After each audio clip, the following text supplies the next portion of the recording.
Welcome to Jedi Lesson Week 7B, talking about fluids.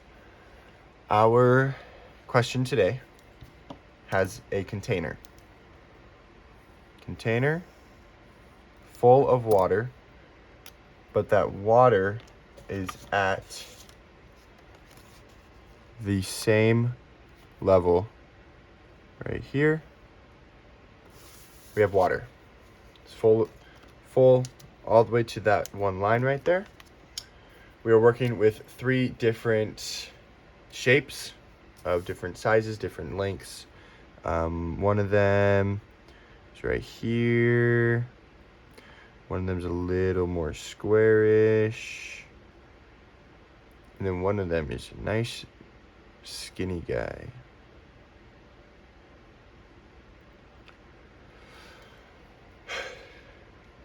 Our question is 3 solid objects are floating in a liquid.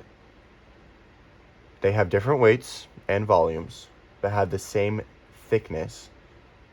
The dimension is perpendicular. This says that it's perpendicular to the screen. Rank the objects according to their density, largest first. So, to determine this, we are looking at density for one.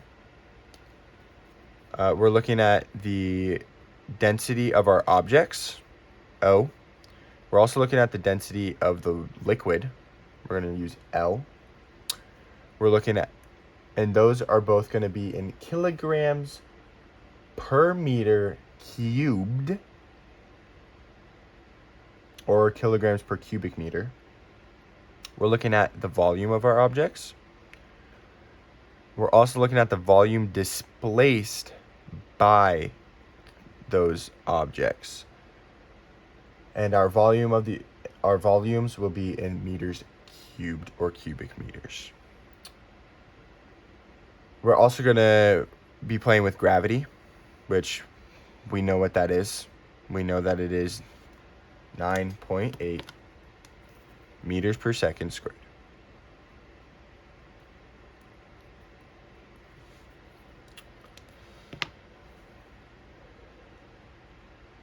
To figure out the equilibrium and the downward gravitational force, or the weight, must equal the upward buoyant force, which is Archimedes' principle, which equals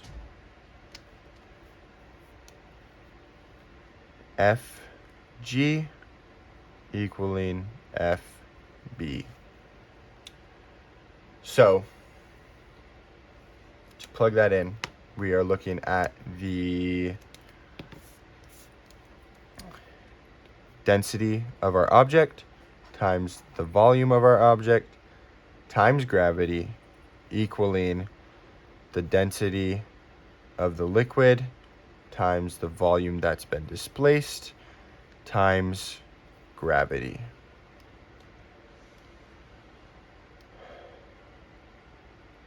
First thing we can do is, by looking at this, we are trying to isolate the density of our objects.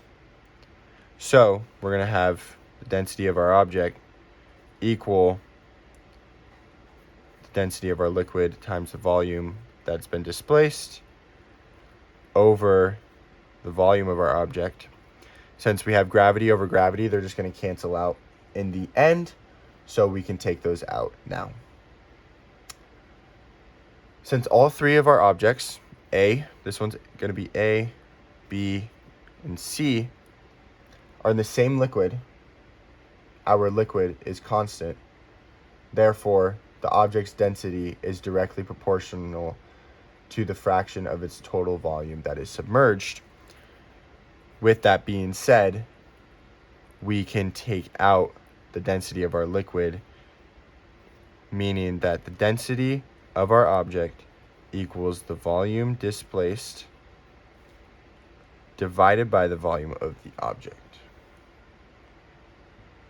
So, if we are just purely looking at this picture that we have right here, it looks like the volume of our object in C is so much further down, and it displaced more water, so it's sinking deeper because it's denser. So I would say that C would be our heaviest, with our largest and heaviest density being first. A and B, A might have a skinnier frame, and B might be nice and wide and might be displaced in some more water. But if we look at it, A is more submerged. So since A is more submerged, I'm going to put that at second, and then B at third. And to answer the question, rank the objects according to their density, largest first, because the density of our object equals the volume displaced by the volume of the object. Our heaviest would be C, our second would be A, and our lightest would be B. Thank you.